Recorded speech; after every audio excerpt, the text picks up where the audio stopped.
සොබාදහමේ දායාද තුලින් ජාතියට ආර්ථික සමෘද්ධිය ළඟා කර දෙන ඉහළ කොත්මලේ ජලවිදුලි ව්‍යාපෘතියේ මූලික වැඩ කටයුතු පළාත්බද ජනතාවගේ ජීවන මට්ටම උසස් කරමින් සංවර්ධනය උදෙසා පරිසරය සමග මනා ලෙස බැඳමින් සමගයේ අභිලාෂ සාඩම්බරව මුදුන්පත් කර ගැනීමේ ඒකායන අරමුණ පෙරදැටි කොටගෙන ශ්‍රී ලංකාවේ වැඩිවන විදුලි ඉල්ලම සපුරාලනුවස් 2006 වසරේ මාර්තු මාස 3 වන දින සුබ මොහොතින් ආරම්භ වූයේ අතිගරු ජනාධිපතිතුමන්ගේ මහින්ද චින්තන ප්‍රතිපත්තියට අනුව යමින් එතුමන්ගේ මඟ පෙන්වීම යටතේය. 1968 මහපැලි මිටියාවතේ ජල විදුලි සංවර්ධන කටයුතු වල ප්‍රතිඵලයක් ලෙස මතු ඉහළ කොත්මලේ ජල විදුලි ව්‍යාපෘතිය පිළිබඳ අදහස ක්‍රියාත්මක කිරීමට ජපාන රජයේ සහයෝගය මත ලංකාව තුළ ස්ථාන 5ක විදුලි බල සංවර්ධන යෝජනා සැලසුම් 8ක් අධ්‍යයනය කරන ලදී. මෙමගින් සැලසුම් 2ක් ආර්ථික හා තාක්ෂණික වශයෙන් යෝග්‍ය ලෙස සලකා වැඩිදුර අධ්‍යයනයක යෙදුණි. කැලිඩෝනියා ප්‍රදේශයේ ඉදිවන විශාල ජලාශයක් සහිත ව්‍යාපෘතියක් පළමු සැලසුමෙන් ඉදිරිපත් විය. දෙවන සැලසුම වූයේ තලව කැලේ ප්‍රදේශයේ කුඩා වේල්ලක් සමග කුඩා ජලාශයකින් සමන්විත ව්‍යාපෘතියකි. 1996 වසරේ තලව කැලේ සංවර්ධන සැලසුම වඩාත් යෝග්‍ය සැලසුම ලෙස යෝජනා විය. 1988 වසරේදී ජාතික පාරිසරික පනතට අනුව ඉහළ කොත්මලේ ව්‍යාපෘතිය සඳහා අනුමැතිය පිරිනැමින. මෙම තීරණයට විවිධ විරෝධතාවන් මතු වූ අතර උසාවිය හමුවේ ඒ සියල්ලම සමතයකට පත්වීමෙන් පසුව 2000 වසරේ මාර්තු මාසයේදී පූර්ණ වශයෙන් මේ සඳහා අනුමැතිය හිමි විය. පරිසර හානිය අවම වන පරිද්දෙන් මෙගාවොට් 150ක ස්ථාපිත ධාරිතාවක් සහිතව වාර්ෂිකව ගිගාවොට් පැය 490ක විදුලි ශක්තියක් ඉහළ කොත්මලේ බලාගාරයෙන් අපේක්ෂා කෙරේ. ඔබට මේ මගේ පසුපසින් පේන්න තියෙන්නේ ඉහළ කොත්මලේ ජල විදුලි බලාගාරයේ ප්‍රධාන වේල්ල. ඒ වේල්ල මීටර 180ක දිගකින් සමන්විත වෙනවා. එයගම උසින් මීටර 35.5ක උසක් මෙහි තිබෙනවා. ඒ වගේම ස්වයංක්‍රීය විවෘත වන්නා වූ දොරටු 5කොත් නැත්නම් වාන් දොරටු 5කොත් ඔබට දැක් ගන්න හැකියාව තිබෙනවා. එයින් එක් කෙරවලේ වාන් දොරටුවේ ඉහළ භාගයේ මේ වනට විවෘත වෙලා තියෙනවා ඔබට පේන්න තියෙනවා. එසේ විවෘත වන්නේ එහි රැස්වන්නා වූ අපද්‍රව්‍ය ඉවත් කිරීම සඳහා. ඒ සඳහායි ඒ වාන් දොරටුවේ ඉහළ භාගයේ පමණක් විවෘත කෙරෙන්නේ. මේ ජලය ධාරිතාව ඉහළම මට්ටමට පැනුණායින් පස්සේ ස්වයංක්‍රීයව තමයි අනිකුත් දොරටු විවෘත වීමට නියමිතව තිබෙන්නේ.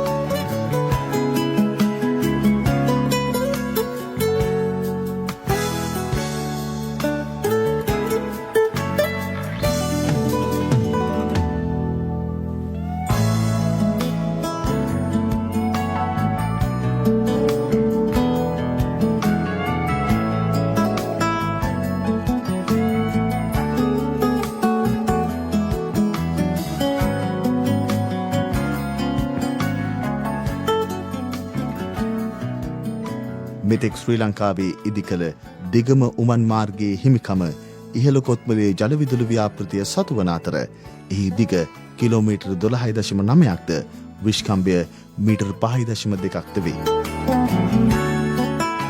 මේ මම ඉන්න තැන පිහිටලා තියෙන්නේ විශේෂයෙන්ම ඉහළ කොත්මලේ ප්‍රධාන වේල්ලේ පාලක මැදිරිය තුළ තමයි අපි මේ ඉන්නේ. මේ ස්ථානයෙන් තමයි විශේෂයෙන්ම වේල්ලේ දොරටු ආශ්‍රිතව ජලය පාලනය කිරීම සිද්ධ කරන්නේ. මේ ස්ථානයෙන් තමයි විශේෂයෙන්ම ඉහළ කොත්මලේ ජල විදුලි බලාගාරයේ සඳහා වතුර නිකුත් කිරීමත් සිද්ධ වෙන්නේ. ඒ සියල්ල පාලනය කරන ප්‍රධාන පාලක මැදිරිය තමයි මේ.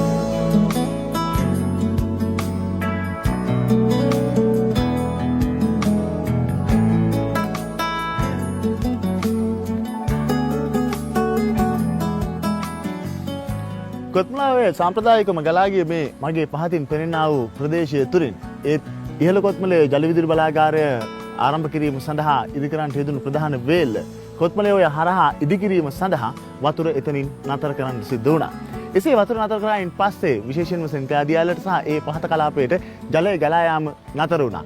එසේ නතර නොවි ජලය ගලා යාම පවත්වා ගැනීම සඳහා විශේෂ උමගක් ඉදි කරා. ඒ උමග තමයි අර ඔබට පේන්න තියෙන්නේ. මීටර් 5ක පමණ විශ්කම්භයකින් සමන්විත ඒ උමග මීටර් 500ක පමණ දුරක් ඒ උමග දිගේ වතුර ඇවිල්ලා තමයි සෙන්කාදියාලට සහ පහත කලාපයට ජලය ගලාගෙන ගියේ.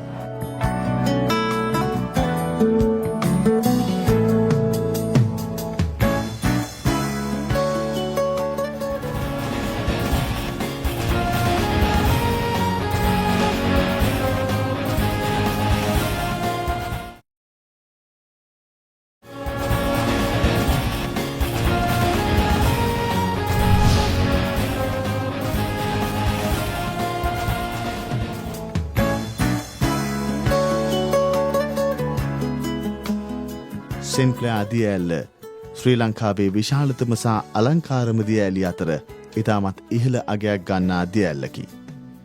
එයට කිසියම් ආකාරයක හානියක් ඉහළ කොත්මලේ ජලවිදුලි ව්‍යාපෘතිය ආරම්භවීමෙන් පසුව සිදුවනු ඇතැයි බොහෝ දෙනෙක් විශ්වාස කළා මෙන්ම චෝදනා නගන්නටද වින.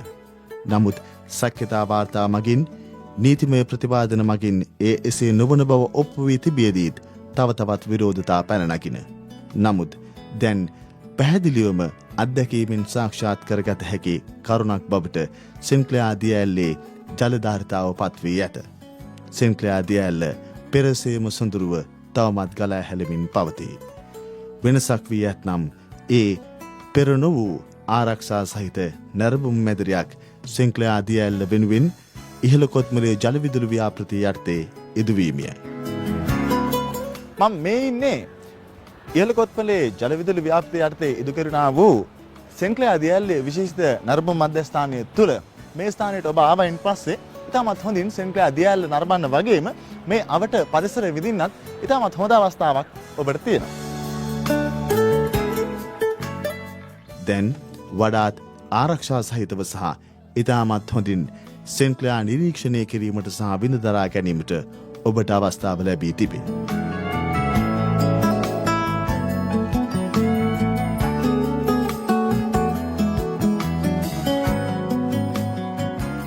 ඉහළ කොත්මලේ ජලවිදුලි බලාගාර ව්‍යාපෘතිය පරිසර හානිය අවම ලෙස සිදු කර තිබෙන බවට කදිම සාක්ෂියක් තමයි ඔබ ඒ දැක්කේ.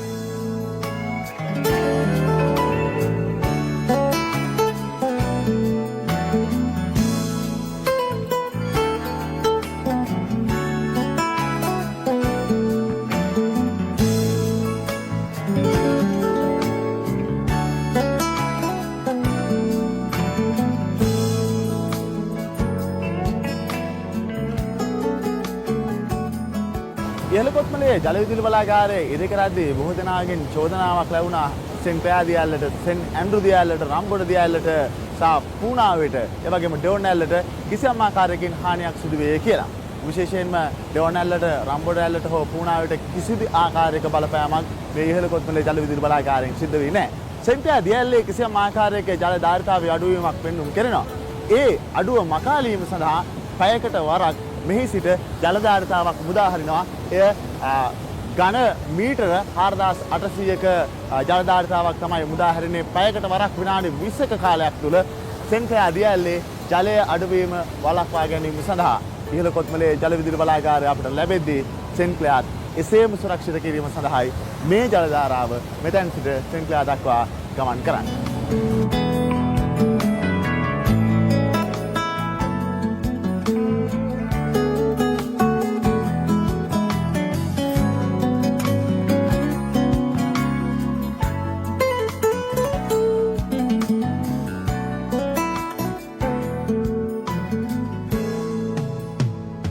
ව්‍යාපෘතියේ ඉදිකිරීම් කටයුතු සඳහා ජපන් රජයේ විදේශ සංවර්ධන සහනය යටතේ ජපාන සහයෝගිතා මගින් ජපානයෙන් මිලියන 37,817ක සහනදායී ණයවලට අමතරව ලංකා විදුලි බල මණ්ඩලය මගින් බිලියන 8,548ක මුදලක් ව්‍යාපෘතිය සඳහා වැය කෙරිණ. ව්‍යාපෘතිය හේතුවෙන් බලපෑමට ලක් වූ පවුල් වෙනුවෙන් ව්‍යාපෘතිය මගින් ඉදිකළ නිවාස සංඛ්‍යාව 495කි. ඉහළ කොත්මලේ ජලවිදුලි ව්‍යාපෘතියේ ප්‍රතිපත්තිවලට අනුව බලපෑමට ලක්වන සියලුම නිවාස වෙනුවෙන් විකල්ප නිවාස ලබා දීම සිදු වූ අතර සියලුම නිවසයන් නීත්‍යානුකූල හිමිකරුවන් ලෙස සලකා ඔවුන් සතු නිවාසවලට වඩා වැඩි විශාලත්වයකින් ස්ථීර නිවාස ඉදිකළ අතර විදුලිය, නල ජලය සහ සංවර්ධිත ප්‍රවේශ මාර්ග වැනි වැඩි දියුණු කර ලද පහසුකම් ලබා දීම සිදු කෙරිණි. ප්‍රදේශයේ ගමනාගමන පහසුකම් සංවර්ධනය කිරීම සඳහා රුපියල් මිලියන 77ක වියදමින් තලවා කැලේ කොත්මලාඔය හරහා මීටර් 80ක් පමණ දිග පාලමක් ද කොට ඇත. මෙම පවුල්වල සමාජිකාවන්ට රැකියා ලබා ගැනීමට සහ ස්වයං රැකියාවල නිරත වීමට හැකි පරිදි නිපුණතා සංවර්ධන වැඩසටහන් මේ වන විට ක්‍රියාත්මක කෙරේ. ස්වයං රැකියාවල නිරත වීමට අපේක්ෂිත පුද්ගලයින්ට සහන පොලී ණය පහසුකම් ලබා දීමේ ක්‍රමයක් සහ උපදේශන සේවා පහසුකම් ලබා දීමේ වැඩසටහනක්ද ක්‍රියාත්මකය. අධ්‍යාපන පහසුකම් නැම්වීමේ අරමුණින් ප්‍රදේශයේ දරුදැරියන් සඳහා තලවා කැලේ මධ්‍ය මහා විද්‍යාලය ස්ථාපිත කොට ඇත. එමින්ම බලපෑමට ලක්වන කෝවිල්, පල්ලි, පාසල්, ළමා සුරුකුම් මධ්‍යස්ථාන, ක්‍රීඩා භූමි ආදී පොදු පහසුකම් ද ස්ථානගත කර ඇති අතර බීට අමතරව ප්‍රජා මධ්‍යස්ථාන, වෙළඳසැල්, සිනමා හා සහ පුස්තකාලය ඉදි කොට ඇත.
දෙදස් 12 වසරේ ජූලි 14 වෙනිදා ශ්‍රී ලංකාවේ ඉතිහාස කතාවට තවත් සුවිශේෂ පරිච්ඡේදයක් එක් කළා. ඒ අතිකරු ජනාධිපතිතුමන්ගේ සුරතින් ඉහළ කොත්මලේ ජල විදුලි බලාගාරය විවෘත වීමත් සමග මෙගාවොට් 150ක ධාරිතාවක් ශ්‍රී ලංකාවේ විදුලි බල පද්ධතියට මේ ඉහළ කොත්මලේ ජල විදුලි බලාගාරයෙන් එක්වීමට නියමිතයි.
නියම්ගම්දොර ප්‍රදේශයේ ඉදි වූ මීටර 37ක් පළල, මීටර 130ක් දිග වාරු අංගනයක් සහිත මෙම ව්‍යාපෘතිය සතු භූගත විදුලි බලාගාරය දිගින් මීටර 66කින්ද පළලින් මීටර 19කින්ද යුක්ත වන අතර උස මීටර 36කි.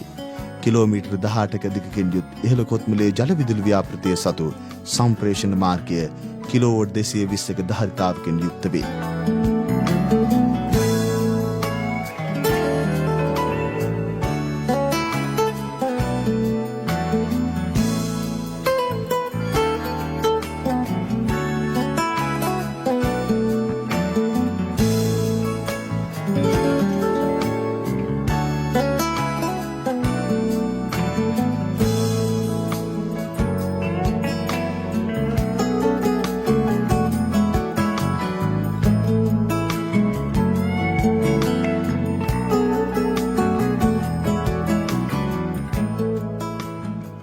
තලවකැලේ ඉදිකර තිබෙනා වූ ප්‍රධාන වේල් අද්දර සිට උමන් මාර්ගයකින් කොත්මලාවේ ජලය මේ ඉහළ කොත්මලේ විදුලි බලාගාරයේ වෙත අතිකරු ජනාධිපතිතුමන්ගේ සුරතින් මුදා හැරියා.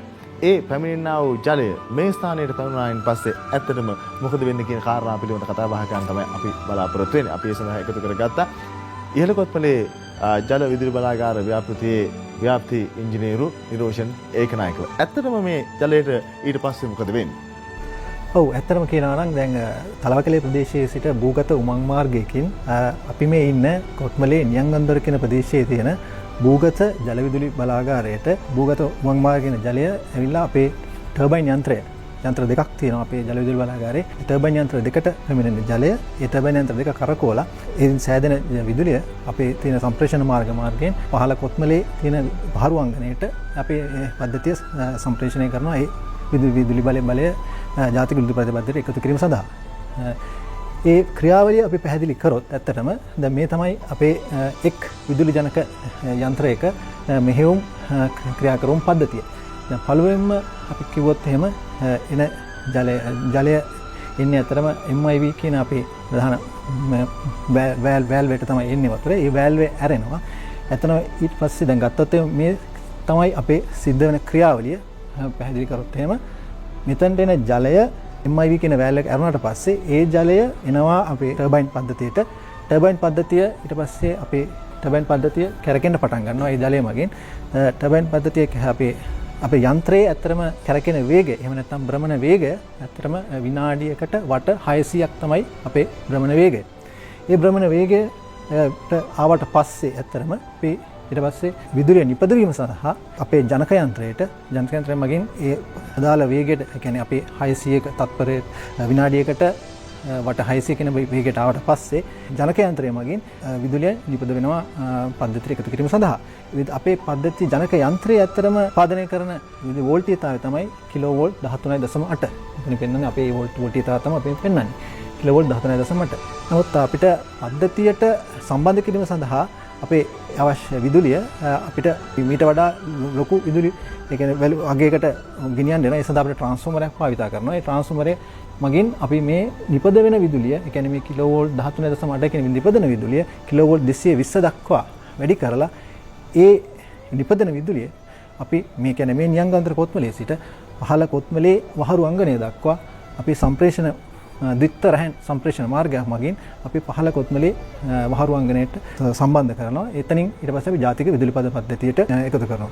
ඇත්තම කිව්වොත් එහෙම මේ අපේ තියෙන ජනක යන්ත්‍රයේ ධාරිතාවය එක් ජනක යන්ත්‍රයක ධාරිතාව මෙගාවොට් 75ක් අපේ ටර්බයින් යන්ත්‍ර දෙකක් තියෙනවා. ඒ දෙකේ සම්පූර්ණ ධාරිතාව මෙගාවොට් 150ක් වෙනවා. අපි ඉහළ කොත්මලේ ජල විදුලි බලාගාරය මගින් අපි දැනට විදුලි නිපදවීමට බලාපොරොත්තු වෙන්නේ අතරම අවුරුද්දකට මිලියන ඒකක 409ක්. මම අවසන් වශයෙන් ඔබ දැනගන්න කැමතියි දැන් මේ ජනක යන්ත්‍රවලට ඇතුළත් වන එක් කරන්නා වූ ජලයට ඊට පස්සේ කුමක්ද සිද්ධ වෙන්නේ කියන කාරණාව. ඇත්තටම කිව්වොත් එහෙම අපේ මේ දැන් මේ ටර්බයින් යන්ත්‍ර කැරකවීමෙන් පසු මුදාහරින ජලය ඇත්තටම අපි මුදාහරින්නේ කොත්මලා ඔයටම තමයි මුදාහරින්නේ.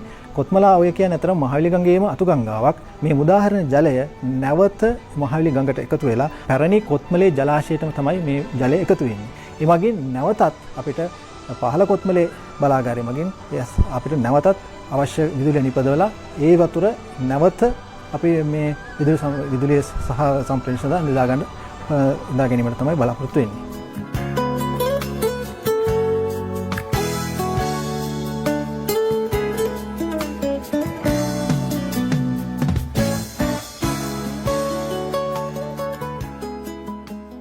නියංගම්දොර ඉදිකොට ඇති මේ නූතන තාක්ෂණයෙන් පිරිපුන් විදුලි බලාකාරය විශේෂයෙන්ම දේශීය ඉංජිනේරුවන්ගේ තාක්ෂණික ඥානය මත ක්‍රියාත්මක වේ. සම්පූර්ණයෙන්ම පරිගණක ගත කරන ලද මෙම ක්‍රියාන්විත පද්ධතිය ලෝකයේ මෙවැනි බලාගාර සඳහා යොදා ගන්නා ඉහළම තාක්ෂණයෙන් සමන්විතය. යම් හදිසි අවශ්‍යතාවයකදී පහළ කොත්මලේ ජල විදුලි බලාගාරයේ සිට වූ මෙය ක්‍රියාත්මක කළ හැකි තරමටම එය ස්වයංක්‍රීයය. ඉහළ කොත්මලේ ජල විදුලි බලාගාරය මෙරට ජල විදුලි බලාගාර ක්‍රියාන්විතය තුළට මෙගාවෝට් 150ක ධාරිතාවක් එක් කරන්නේ එවැනි ධාරිතාවක අවශ්‍යතාවය වඩාත් තදින් දැනුණු මොහොතකය.